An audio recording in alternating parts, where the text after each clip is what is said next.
João capítulo 12, versículo de número 32. Eu quero convidar toda a juventude, toda a igreja que está aqui para ler esse texto comigo nesta noite. Vamos ler juntos, vou contar até 3. João capítulo 12, versículo de número 32. João 12 e 32. 1, 2, 3.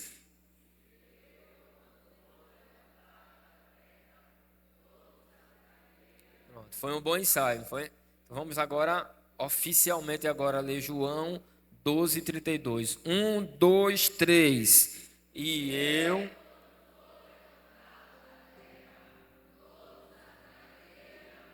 Agora repita aí para ficar gravado, diga comigo. E eu, quando for levantado da terra, todos atrairei a mim.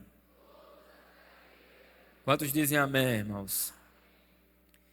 Queridos irmãos, assim como falou já aqui o pastor Elmi, existe uma preocupação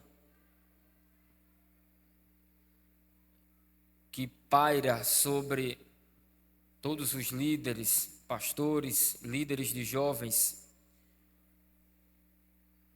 que é o nível de influência que este mundo tem tido na vida de vários jovens cristãos. Num ambiente politicamente correto que a gente vive hoje, o cristianismo ele tem sido apresentado como o bode expiatório, o culpado principal, o culpado padrão por qualquer problema social que há entre os homens. Os militantes das agendas progressistas e secularistas culpam o cristianismo por qualquer problema social. Aquele mesmo espírito que atuou entre os fariseus em Mateus capítulo 12, versículo 24, atua também em nossos dias. A Bíblia diz que Jesus expulsou o demônio de um homem que era cego e mudo. E ao expulsar, o homem começou a falar e a ver, depois que foi liberto. E a Bíblia diz que os fariseus olharam para Jesus e disseram e pensaram: ele expulsa demônios por Belzebu, que é o príncipe dos demônios. Eles tentaram demonizar Jesus. Esse espírito atua em nossos dias. Há um esforço, há um trabalho, há toda uma agenda para demonizar o cristianismo. Os homens querem isolar o cristianismo da terra. Alguns argumentam e dizem que sem a Bíblia e sem o cristianismo nós estaríamos muito melhores. A Bíblia é um livro obsoleto, o cristianismo é uma religião ultrapassada, intolerante, que prega, anuncia um livro cheio de lendas e de mitos e velho.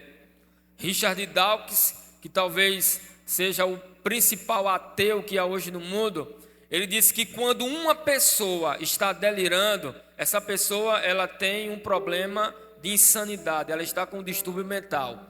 Agora, quando várias pessoas estão delirando, isso é o cristianismo.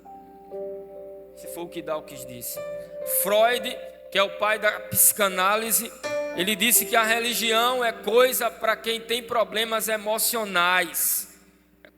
Coisa para quem tem debilidade emocional, problemas mentais.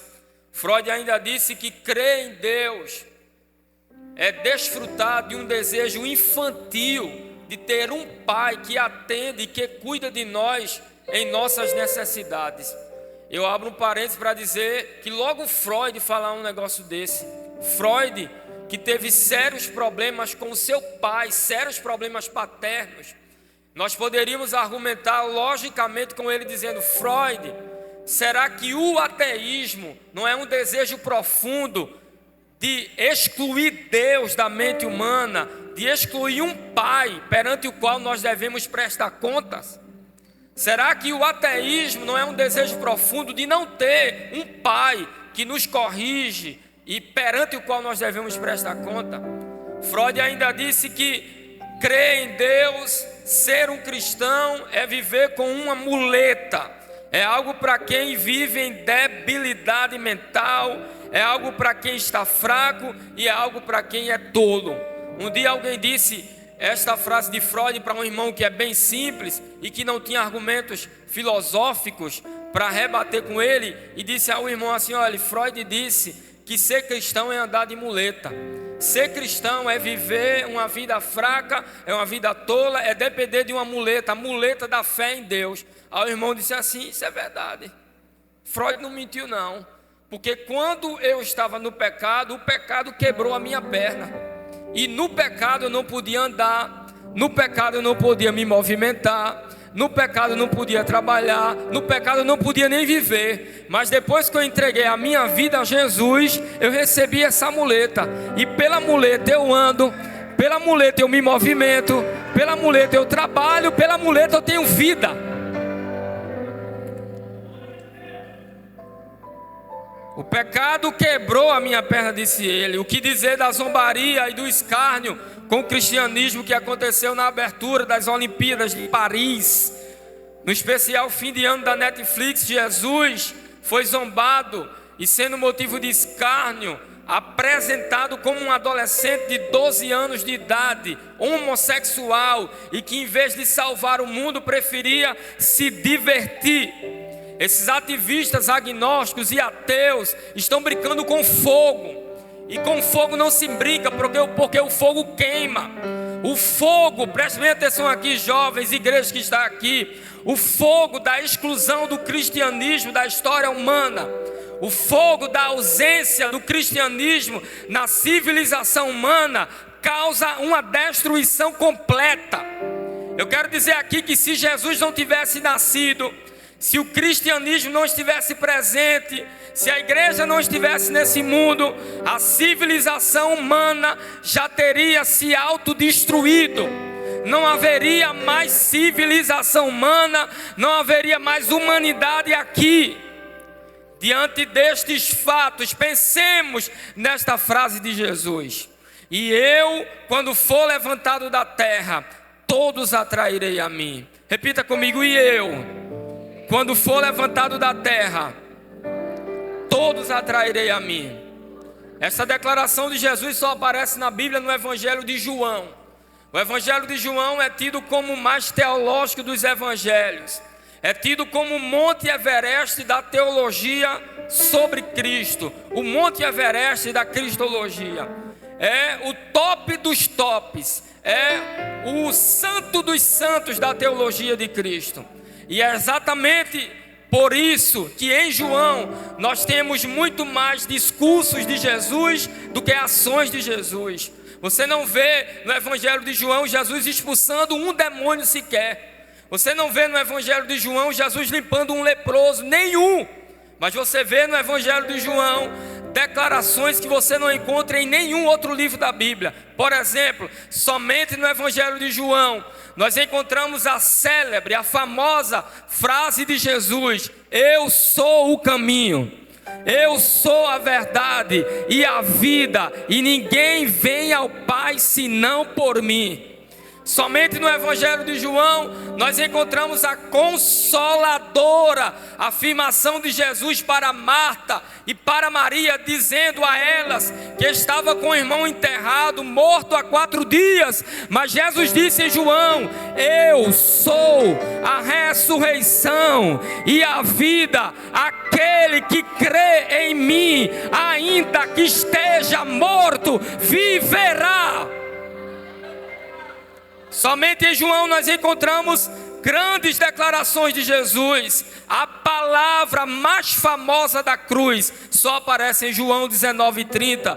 Jesus disse na cruz a expressão aramaica tetelestai, que é uma expressão aramaica que significa está consumado, está feito, completei a missão, completei a tarefa. E somente em João nós encontramos Jesus dizendo: e eu, quando for levantado da terra, todos atrairei a mim.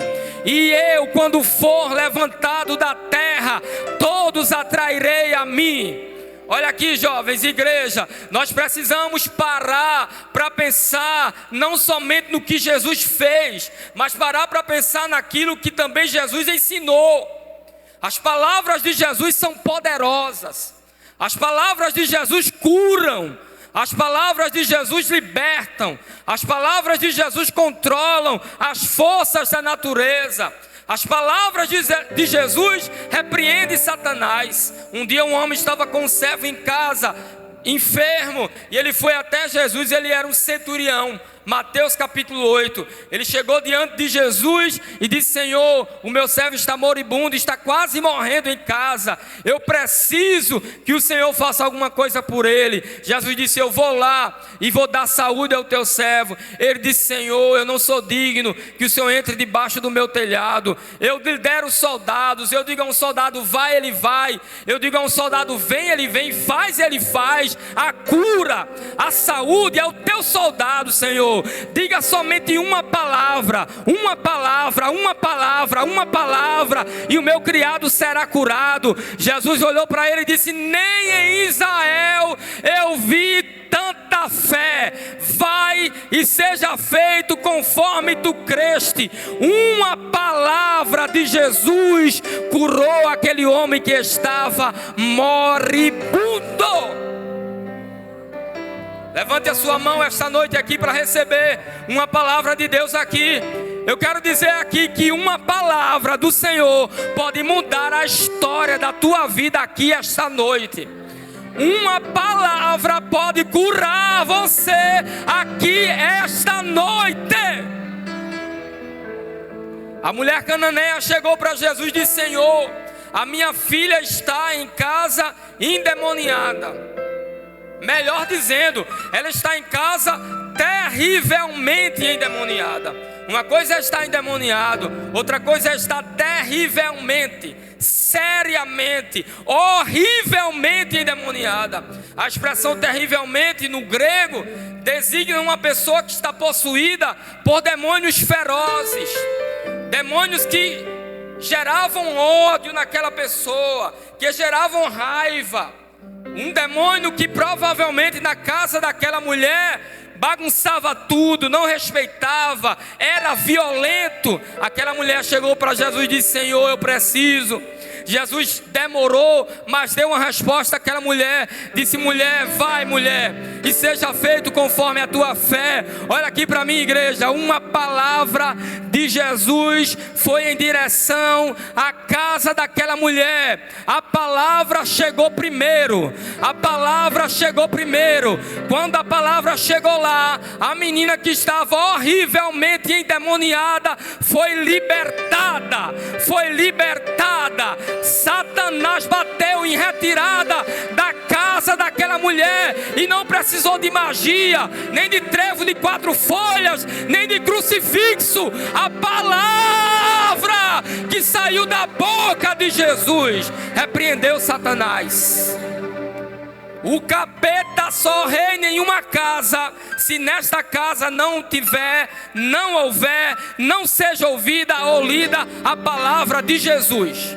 Onde tem palavra de Jesus, não tem espaço para o capeta. Onde tem palavra de Jesus, não tem espaço para os demônios. Onde tem palavra de Jesus, não tem espaço para hostes, para principados da maldade e do mal. A palavra do Senhor repreende Satanás. A palavra de Jesus é poderosa. Eu quero dizer aqui, repetir aqui o que disse o pastor Elmir. Eu já estou me caminhando para um fim. Eu não vou me alongar, eu não vou demorar. Eu quero ser bem objetivo aqui esta noite.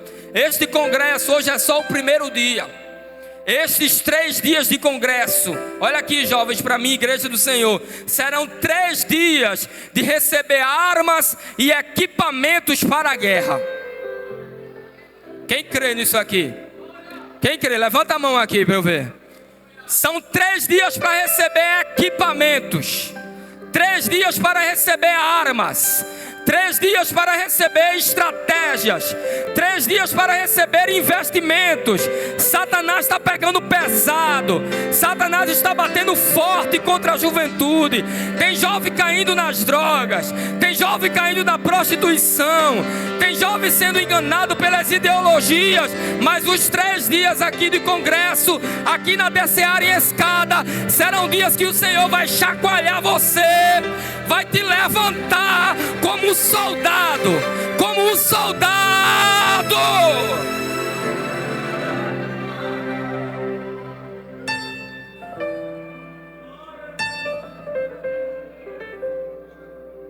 Quem quer receber armas de Deus aqui, irmãos? Quem quer receber armas de Deus aqui, irmãos? Eu quero dizer aqui uma palavra aqui. Levanta a mão para receber a palavra. Fique com a mão levantada. Levanta a mão. O tempo é difícil. O tempo é difícil, mas a igreja não vai perder a guerra. O tempo é complicado, mas a igreja não vai perder a guerra. A igreja não vai perder a batalha. Satanás está enganado. Os demônios estão enganados. O Senhor vai armar a sua igreja nestes últimos dias, e nós iremos vencer a batalha.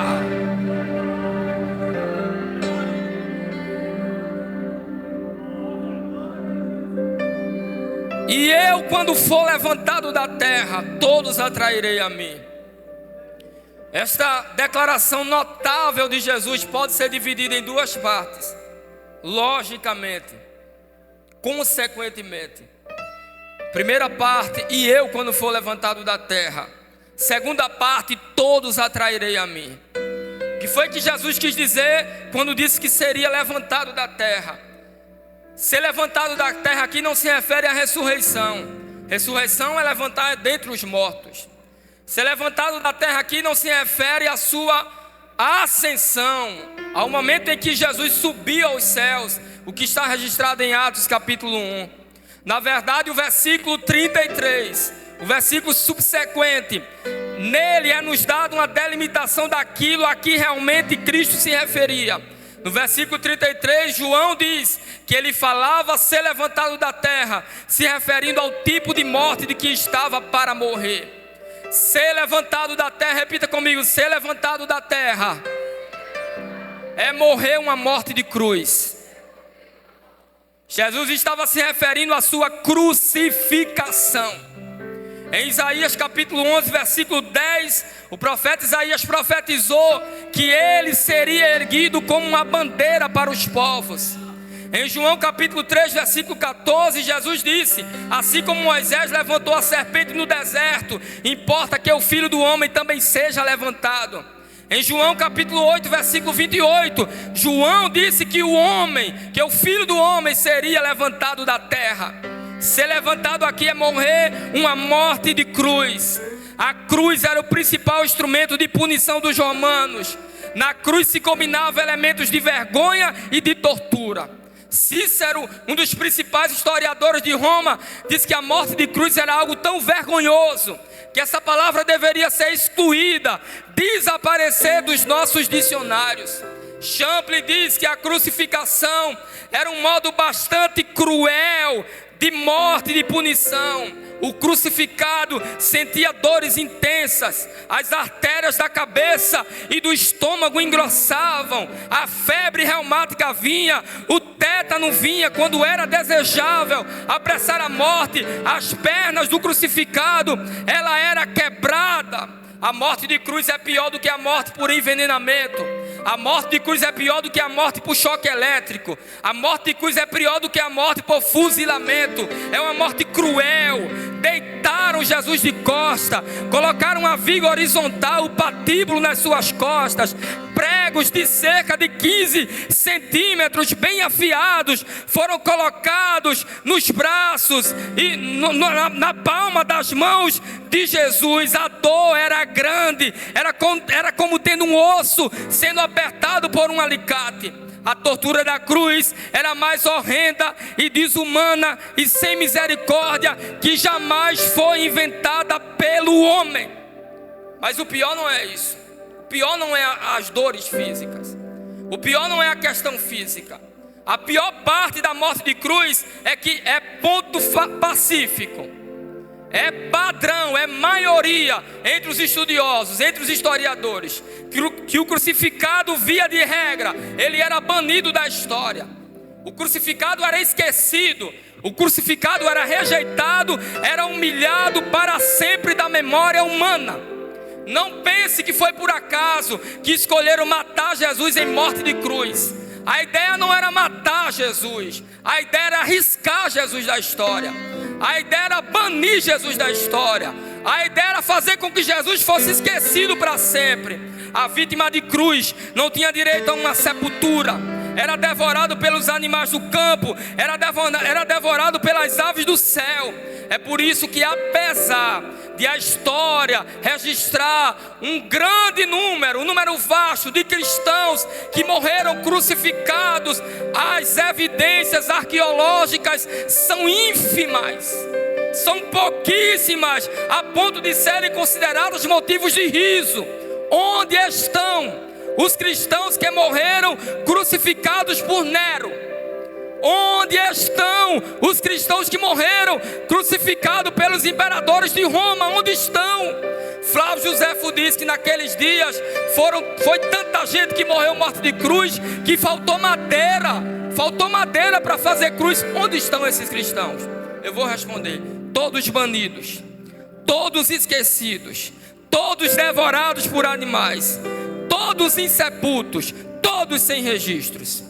Repita comigo: e eu, quando for levantado da terra, significa morrer uma morte de cruz. É aqui que entra a parte mais bonita da declaração de Jesus. Ele disse assim, ó: e eu, quando for levantado da terra, e eu, quando morrer uma morte de cruz, e eu, quando for crucificado, apesar de todas as evidências contrárias, apesar de isso estar na margem do impossível, porque normalmente quando uma pessoa morre, uma morte de cruz, é esquecido, é banido da história da humanidade. Jesus disse: eu, quando for morrer uma morte de cruz, logo após, eu não serei banido da história. Eu não serei esquecido da história. Dá para dar uma glória a Jesus por isso aí, irmãos? O meu nome não vai se apagar dos livros. O meu nome não vai se apagar das poesias. O meu nome não vai ser esquecido entre os homens. Eu, quando morrer uma morte de cruz, todos eu atrairei a mim.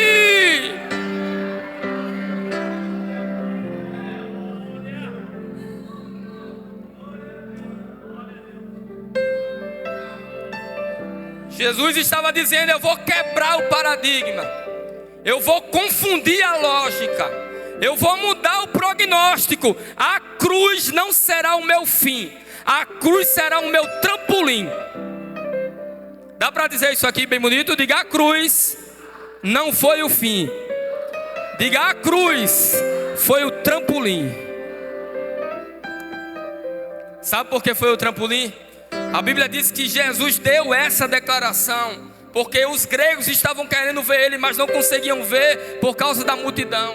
Chamaram Filipe, Filipe chamou André, os dois chamaram Jesus, disseram: Senhor, tem um povo aí que quer te ver, mas ninguém consegue te ver por causa da multidão. Jesus disse: fique calmo, eu vou ser levantado da terra, e quando eu for levantado da terra, todos eu atrairei a mim. A cruz não será o meu fim, a cruz será o meu trampolim. Eu serei a maior atração da história da humanidade. A atração da cruz será mais poderosa do que o fascínio do príncipe deste mundo. A palavra atração significa puxar para si. A palavra atração em nossos dias poderia ser ilustrada como imã. E eu estava orando hoje aqui, eu vou dizer uma palavra aqui, irmãos, vou dizer uma palavra de Deus aqui, que tem um imã aqui neste lugar, a partir do momento em que a igreja se instalou aqui. Quem crê nisso aqui? Quem crê nisso aqui? Tem um imã aqui neste lugar, um imã chamado Jesus, um imã chamado Jesus, Um imã chamado Jesus. Esse imã atrai.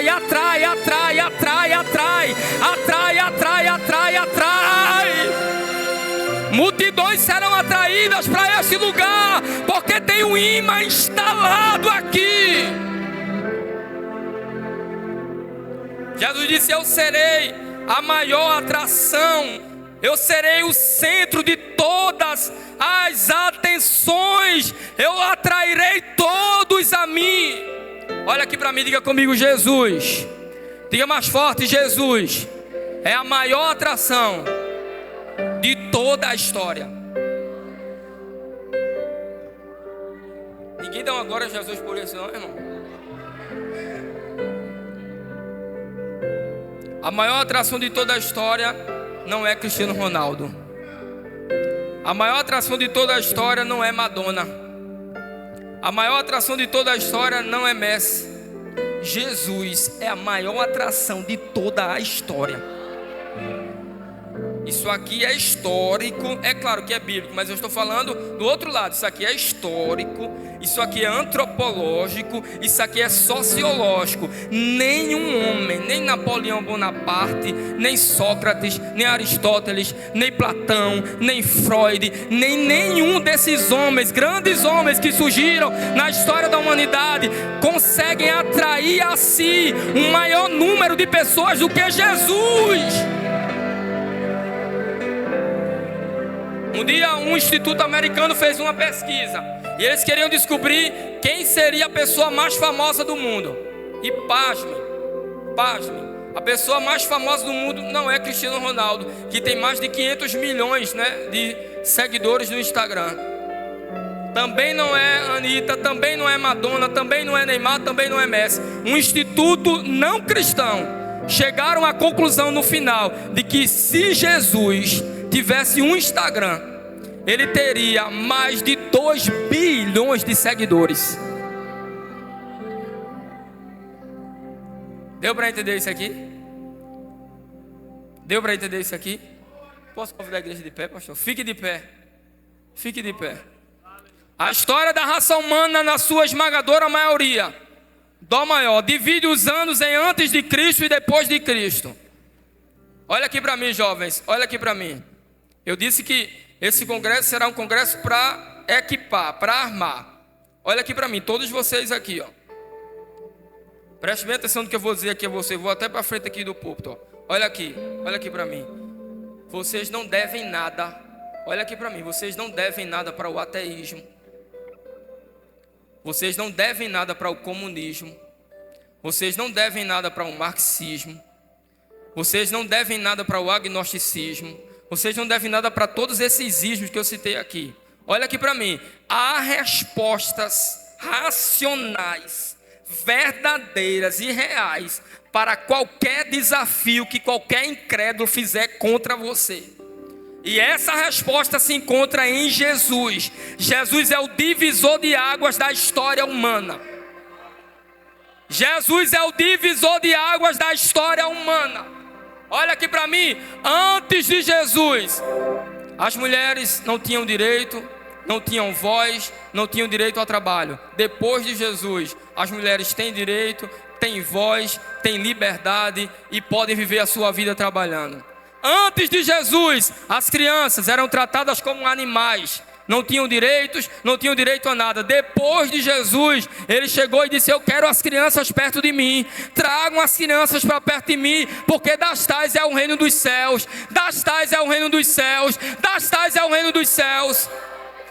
Antes de Jesus, a escravidão dominava na Inglaterra e nos Estados Unidos. Jesus veio, o Wilberforce e outros grandes homens foram levantados e usados pelo nosso Senhor, e a escravidão foi abolida, abolida, abolida, abolida da história da humanidade. Presta atenção aqui. Você sabia que as faculdades, os reitores de faculdades devem a Jesus? Você sabia que as faculdades, elas foram criadas primeiro por cristãos? Harvard, Princeton, Massachusetts e outras faculdades, as mais famosas dos Estados Unidos e da Inglaterra, todas todas, sem exceção, foram fundadas por cristãos, homens que serviam a Deus. Eu quero dizer aqui à igreja do Senhor que está aqui, que Jesus, ele é o centro da história humana. Jesus é a maior atração da história. Jesus é a maior atração da igreja. Repita comigo: Jesus. Diga mais forte: Jesus é a maior atração da igreja.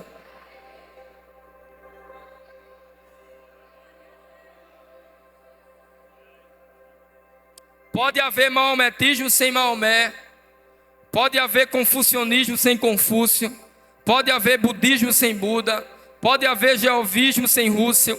Pode haver mormonismo sem Joseph Smith. Pode haver kardecismo sem Allan Kardec. Mas não pode haver cristianismo sem Cristo. Se a igreja tem Cristo, Cristo é a pessoa central da igreja. O seu nome está acima dos anjos, disse Paulo. O seu nome está acima dos homens. O seu nome está acima dos demônios. Ele é a pessoa principal da igreja. Levante a sua mão e vamos declarar um brado aqui esta noite. Todos os jovens, levantem a mão aí. Eu vou beber água aqui para declarar um brado com vocês aqui. Levanta a mão. Diga assim: ó, se eu tenho Jesus. Não, um brado. Se eu tenho Jesus, eu não preciso da maconha. Eu não preciso das drogas. Eu não preciso da cachaça. Eu não preciso do carnaval. Eu não preciso de baile funk. Eu não preciso da pornografia. Se eu tenho Jesus, eu tenho tudo. Eu tenho tudo. Eu tenho tudo. Eu tenho tudo. Eu tenho tudo.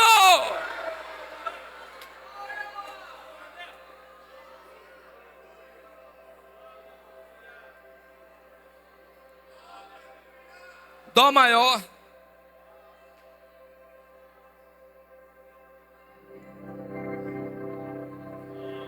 Ao Rei dos Reis consagro tudo que sou. Só quem tem Jesus canta. De gratos louvores transborda o meu coração. Feche os seus olhos e cante para Jesus. A minha vida eu entrego nas tuas mãos, meu Senhor. Para te exaltar com todo o meu amor. Diga bem bonito: eu te louvarei. Eu te louvarei. Oh Jesus, nós estamos aqui em tua presença. Eu quero dizer que tu és a razão do meu viver. Tu és o meu amor maior, Senhor. Tu és o ar que eu respiro. Tu és a minha vida. Tu és o meu pão. Tu és a fonte, Senhor, que sacia a minha sede. Eu não preciso de nada desse mundo se eu tenho a ti. Nada além de ti. Nada além de ti. Nada além de ti. Contarei as tuas obras, pois por tuas mãos foram criados.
aqui. Feche seus olhos onde você está aí agora.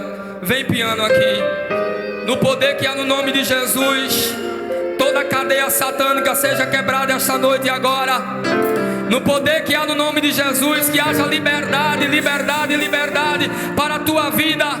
Todo pecado que te prende, todo pecado, toda algema, toda algema, toda algema, toda algema, toda algema, seja quebrada, quebrada, quebrada, quebrada, quebrada agora.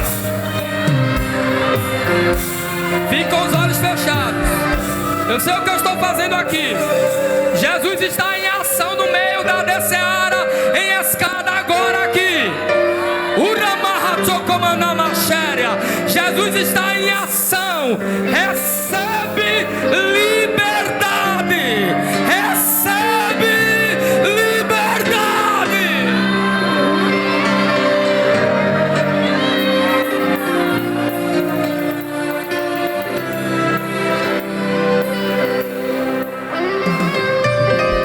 Seja livre.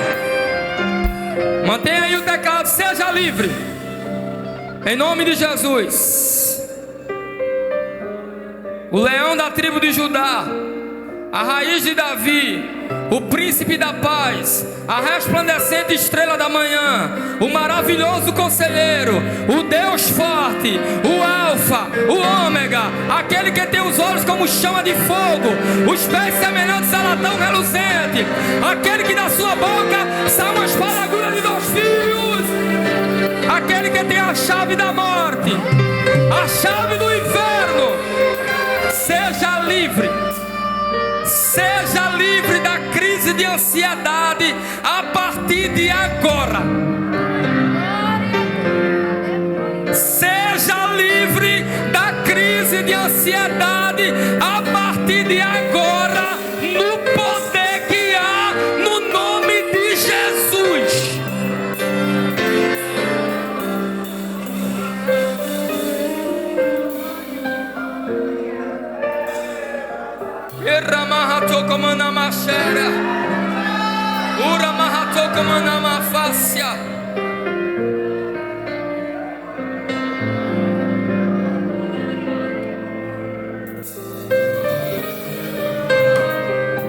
A igreja crê aqui que tem liberdade esta noite. A igreja crê que tem liberdade esta noite. Levanta a mão assim para eu dizer outra palavra aqui, ó. Tem liberdade para viciado aqui esta noite. Tem liberdade aqui para viciado. Tem gente aqui que está viciado. Viciado na pornografia. Viciado nos jogos de azar. Viciado no jogo do tigrinho. Viciado, viciado, viciado. Recebe agora liberdade. Liberdade, liberdade.